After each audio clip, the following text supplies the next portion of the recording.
We're going to focus and start on Evil Dead Burn, which was a movie I was really looking forward to this year, just because I really like the more recent Evil Dead movies. I love all of the Evil Dead films, and Corey's brought it up a number of times. Now that Scream 7 has really shit the bed for that franchise, Evil Dead is easily the most consistent horror film franchise we have.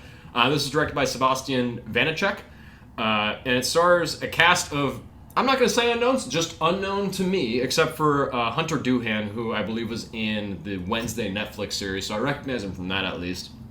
But this film is about these characters, and after the loss of her husband, a woman seeks solace with her in-laws. As one by one they transform into deadites, she comes to discover that the vows she took in life survive even in death. And I really enjoyed this movie. It was really gory. I feel like I've seen a couple of things posted about this film and just the franchise overall where Evil Dead has the ability to go really campy and schlocky and like have fun with it and be comedic, or it can be like really straight to the point horror film, where this and I think the Fede Alvarez 2013 Evil Dead, these two are very much like, these are horror movies. They're pretty serious. There's like some nudge nudge, wink wink, some slight humor that happens, but this is very much a gory horror film, which I really appreciated. It was really fun. I think that there are, like, I had a great viewing experience talking to Corey a little bit post watching it, which we saw it separate from each other. We didn't see it together. There is a little bit of kind of like some underlying like story issues and stuff that aren't as like buttoned up or cleaned up as I think that they could have been. But I really like the gore. I like that the dishwasher sequence that was so heavily focused on and shown in the trailer wasn't the best moment in the film, which I was kind of scared about that going into it. But yeah, I thought that this was a fun enough time, and it was a good kind of new perspective to take into this story, whereas like every other Evil Dead movie, when they're in a house, it's usually like a group of friends at a cabin, and it was like, oh, this group almost all hates each other, kind of, or they all have like conflicts with each other, and it's some of the worst in-law relationships I've ever seen on screen. But I really enjoyed it. I liked the dynamic of, I think the grandmother, the matriarch of the family, is going through some sort of Alzheimer's or dementia, and she is just not connecting with what's going on, and you get some humor there. But overall, I thought that this was a pretty satisfying Evil Dead film. Not the best in the franchise, but I still had a really good time watching it in theaters. I'm a little bit lower on this one. I thought the movie got better as it went along. Yeah. The first half of the movie I wasn't really vibing with. And it just started out with some... I didn't really care for a lot of the characters in this movie. They're either insanely unlikable and just do things where you're like, well, you're just an asshole. And you just fucking left that person to die. Or they're just incredibly stupid, where they just have guns pointed at people. Or they're like trying to get away, and they're like, actually, you come with me, even though you are part of this demon family thing. It's like, well, why would you bring her with you? What the fuck are you doing? So just kind of started off on that note. I thought some of the writing in especially the early scenes was a little weak, as far as like, we'll talk about another marriage that goes wrong in a different movie, but a marriage that's not going right, and they're just arguing at a club, and it just felt very generic, like just, I don't know, teen channel type of thing. Yeah. I was like, okay, like, whatever. It felt very, like, basic writing for, like, a somewhat abusive relationship, and how it shows through in, like, a social setting of, like, oh, we were supposed to get a gift for him together. You brought your own gift. Right, like, yeah. And it's just like, I don't get, like, this aggression. Like, it feels so forced in this moment. Mm-hmm. Which I get that, too. And, like, that main couple, and again, this was in the synopsis and in the trailers and everything, but the main husband dies in the movie, and then it's kind of, they kind of hammer the point home of, like, that abusive relationship, and they just keep coming back to the same point of, like, the demons or the other deadites or whatever are like, well, did you want to leave that relationship, or did you actually like the abuse? Did you stay? And it's like, we just did that same line like over and over. I'm like, there's more to dive into with that. It just kind of was surface level there.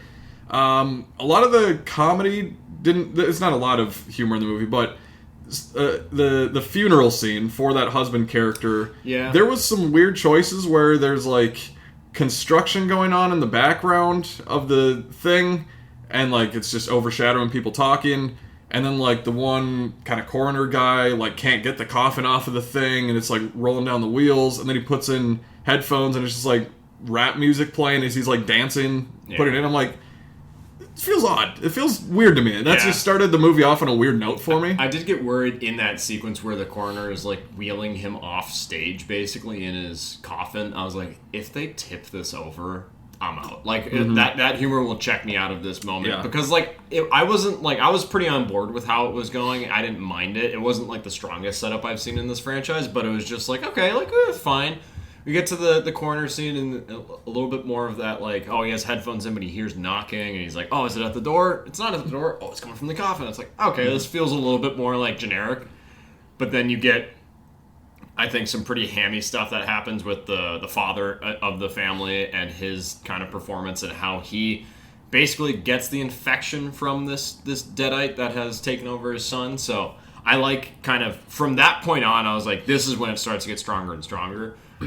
So I appreciated that, but I do think that it didn't know how it wanted to handle comedy for a while. And even when like there are some like I said, some jokes in this movie, but they're not like. It's more just like a delivery a Deadite will say, like the way a Deadite will say something that's kind of funny, or a shot of a character or stuff like that. I did really appreciate how unnerving this movie was. There's that scene where one of the family members is taken over and becomes a Deadite, and she drinks a hot candle wax, and the idea of that makes me want to throw up. And just there are some really gnarly kills, but. Yeah, I feel like it was just a little unsure in that first act, and it does kind of find its way once it ties into more of like the typical Evil Dead isms, which not that it was boring or generic, it was just I like it, but now we're like, all right, we're in the safe track home now. Yeah, once they get to like an old creepy house, then it started to work better for me. And to your point of like that candle scene, or like I like when horror movies do a thing where they make everyday household items part of a kill, or like a everyday occurrence, kind of like Final Destination 2 with the log truck. Like every time you see that, you think of that. And with this, kind of that candle thing, the dishwasher you mentioned, and then also a headrest in a car. Like, anytime I look at that now, I'm just going to think of a kill in this movie. Yeah. Where I'm like, ooh, that was grody. So there's definitely a lot of fun kills. It's gory, it's bloody. Sometimes it felt like it was being gory and bloody for the sake of being gory and bloody. But I thought most of the time it worked pretty well, and it was a lot of fun. I thought there were some really great transitions in this movie. One comes out of the title, the Evil Dead Burn, where there's a bunch of fire, and then it changes to like a fireplace and a character laying on the couch. That was really cool. Other things with like knives and cutting to something else. So that was a positive for me. I thought it was directed pretty well. I think, again, it got stronger as it went along. There's a shot towards the end where it's like a red background and a character's running through the woods that looked really great. So, yeah, a lot of the best stuff I thought was in the back half of the movie. Just some of the character stuff early on was odd to me, and just like we talked about it beforehand, but the husband that dies, he has a brother, but the brother doesn't react to his brother dying. So it's like, well, they focus on the wife character, and it's like, yeah, I get that, but also the brother should be like, yeah, I'm kind of sad my brother just died. Yeah, it was a little bit like kind of murky early on of recognizing what like the family dynamics were and who was related to who. Like, okay, this guy died, but all right, I get the wife's perspective. That one's understandable, but who is this guy related to? Like, who is his family? What's his link? And it's like, oh, it's Hunter Doohan's your brother.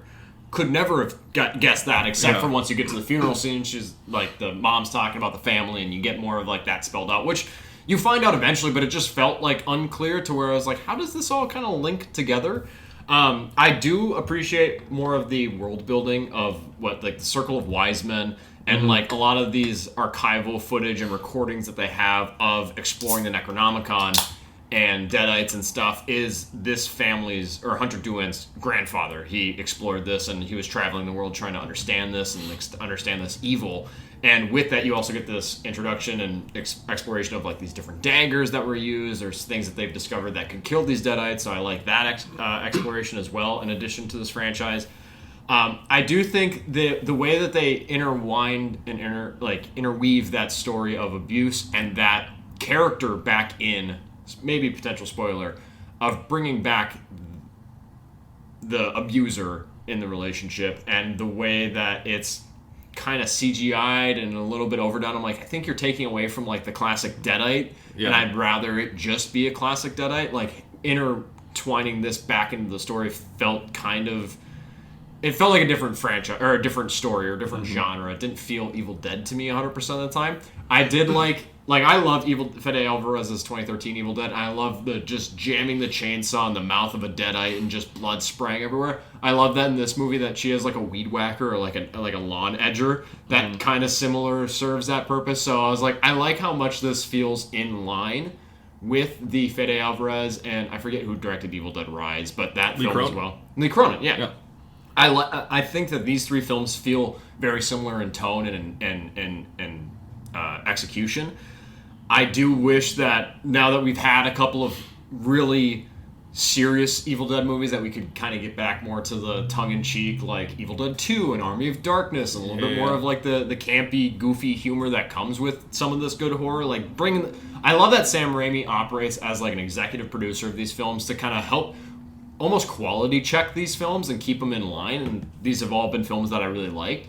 But I do hope that we can kind of, and I don't know really too much about what Evil Dead Wrath that we have coming out next year, but I'm really excited to see how that goes. I want to see more of the comedy come back into this franchise just because I really like that aspect, and it's something that sets itself so apart from other horror franchises why I love the Evil Dead franchise so much. Yeah.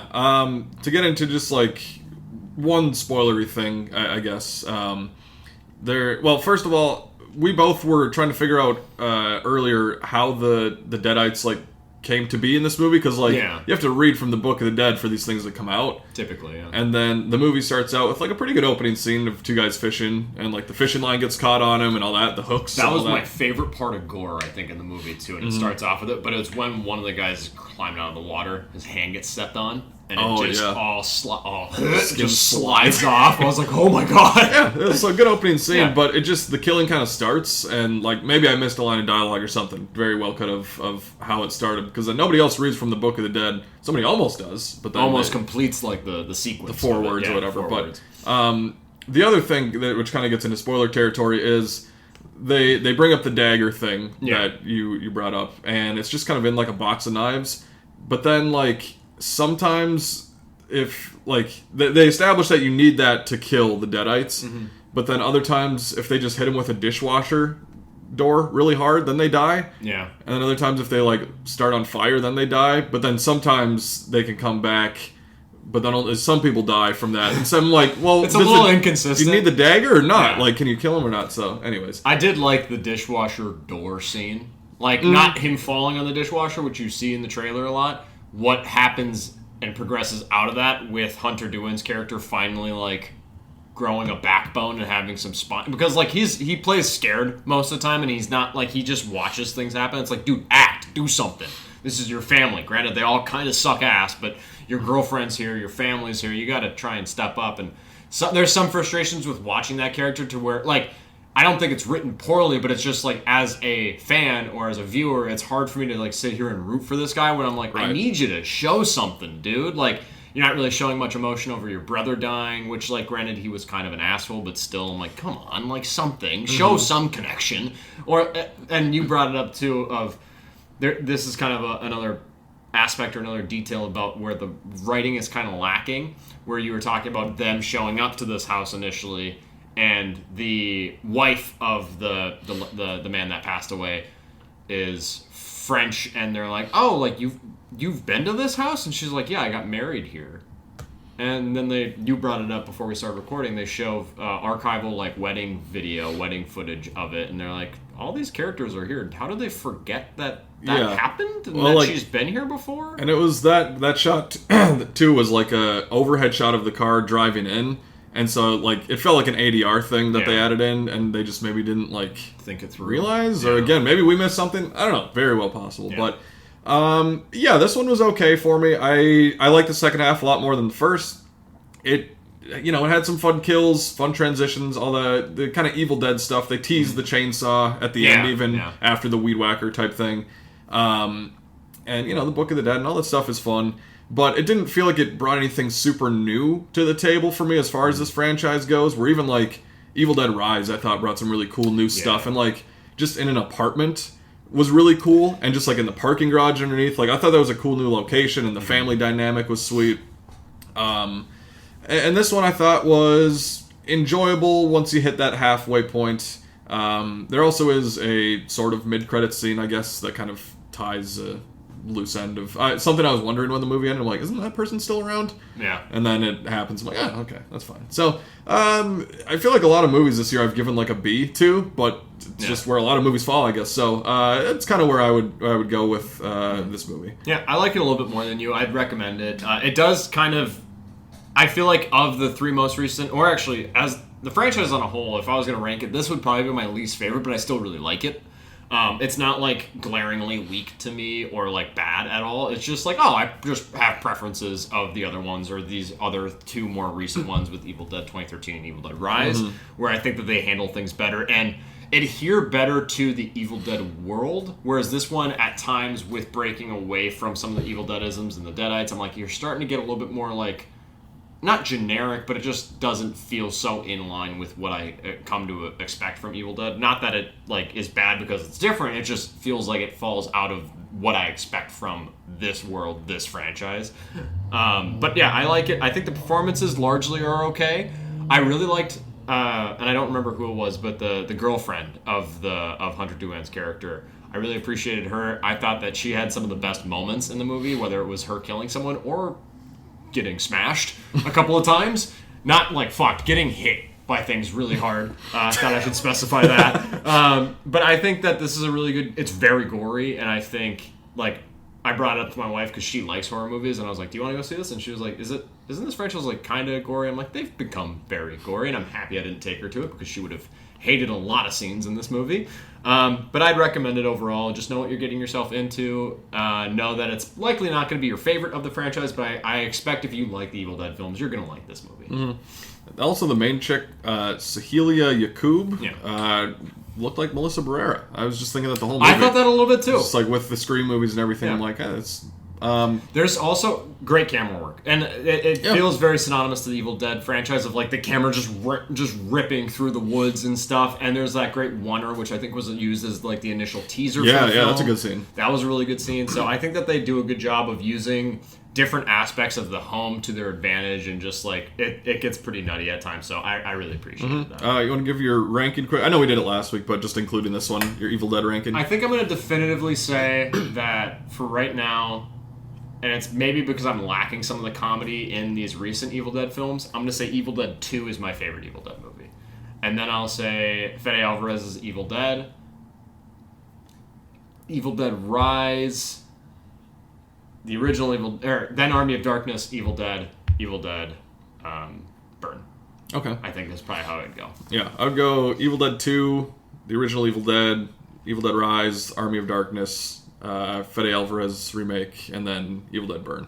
So, yeah, but pretty consistent horror franchise. I think it's taken over from Scream. Even though I didn't love this movie, I think it's still a fine enough watch. Better than Scream 7. It's way better than Scream 7. Yeah. To say it's better than Scream 7 doesn't say it enough. Yeah, like, right. Scream 7's dog shit. This is actually, I think, really good. Yeah, I think I feel about on par with this movie as I did with Lee Cronin's The Mummy from this year. Oh, I think this is head and shoulders above. I like both. I think they both did good things. I'm like, they're both fine to me. Like, I like middle. this movie more than you like this. Or, well, I don't even know how I'm trying to say this. Yes, I like Evil Dead Burn more than you, and I think you like Lee Cronin's Mummy more than me. Yeah. So. Yeah, not a huge gap, I wouldn't say, between our liking of them, but... Lee Cronin's The Mummy has not sat well with me. I'm like, it's kind of meh. Oh. Yeah, I think it's okay. It's kind of meh. There's some cool stuff in there, but I don't know. Anyways, that's it our... kinda sucks. That's our... Want to fight about it? I do. I actually do. Oh, okay. I'm going to reach across and feed you your teeth, bud. You did. Anyways, that's our Evil Dead talk.